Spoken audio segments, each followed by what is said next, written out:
Recording డాన్స్లు అంటేనే చుట్టూ వందల మంది జనం, స్టేజ్ పైన సందడి. కానీ కొందరు ఆకతాయిలు మాత్రం అక్కడ కూడా తమ బుద్ధి బురదగుంట అని నిరూపించుకుంటారు.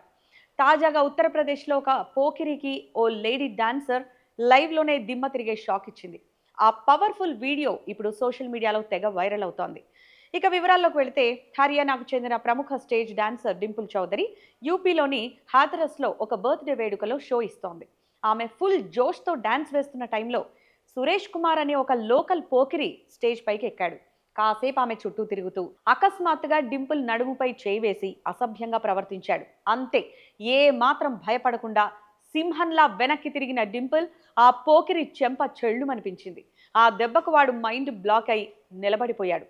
అంతటితో ఆగకుండా మైక్ అందుకొని, మర్యాదగా ఉండటం నేర్చుకో, నడుంపై చేయి వేస్తే ఒక్క నిమిషంలో నీ దుమ్ము దులుపుతా అంటూ అందరి ముందు క్లాస్ పీకి షోను మధ్యలోనే ఆపేసి వెళ్ళిపోయింది. ప్రస్తుతం ఈ వీడియో నెట్టింట విపరీతంగా ట్రెండ్ అవుతోంది. తప్పు చేస్తే తిరగబడాలి, అమ్మాయి అంటే ఇలా ఉండాలి అంటూ నెటిజన్లు డింపుల్పై ప్రశంసల వర్షం కురిపిస్తున్నారు.